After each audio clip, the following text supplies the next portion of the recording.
What's going on, guys and gals? My name's Demon, and in this video we're going to be talking about the instance farm Diremaul. Now, in the process of going through and explaining this gold farm, I'm going to cover a few things. Most importantly, the route, the notable items, and the potential looted item value within the dungeon. And this process is going to be used throughout every single gold making video I make from this point forward. So just keep that in mind when you're watching future videos, that all this information will be shown. So without any more rambling, let's go ahead and get to the route. Alright guys, now that we're in the dungeon, I'll show you the route. This entire dungeon is pretty straightforward as it begins and it ends at the same place. Firstly, once you enter the dungeon, you want to jump off this ledge, and you can pull the entire first room. Now, you don't have to pull the entire room, but it will help you in the looting process. Alternatively, you could simply kill the groups and loot as you go if you have a speed set, if that makes it easier. But I find it quicker for me just to pull the entire room.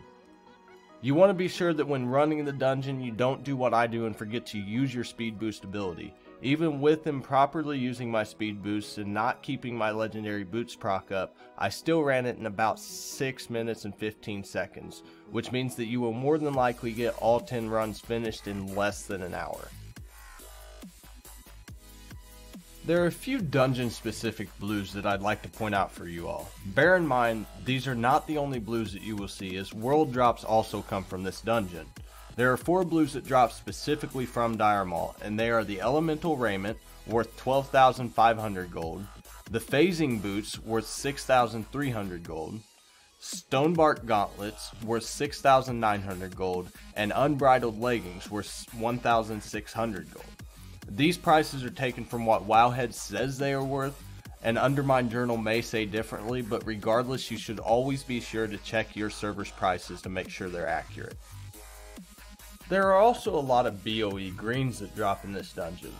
Pieces of the Ember Silk set, the Ghostwalker set, Trickster set, Stonecloth set, and many others.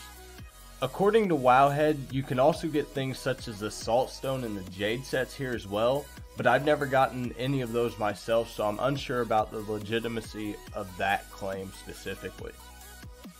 Now that we've gone over the items that drop here, let's talk a little bit about the potential looted item value of this dungeon.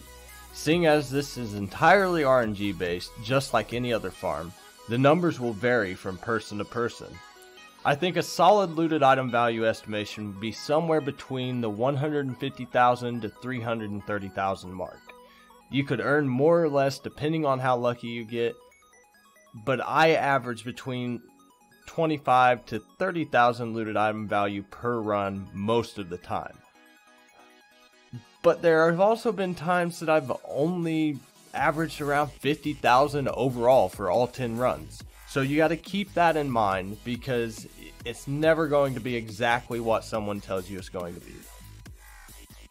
I really hope that this short video helps you out, seeing as I believe Diremaul is one of the quintessential dungeon farms that you should always be doing when you start farming on a new server, as it is an easy way and a quick way to fill out your auction house.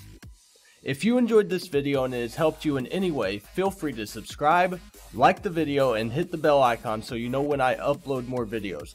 Also, I stream 4 days a week over on Twitch, and I will leave a link in the description if you would like to join into the Loot Appraiser runs when I go live. Thank you all for watching. I love you all are amazing, and I'll see you in the next video.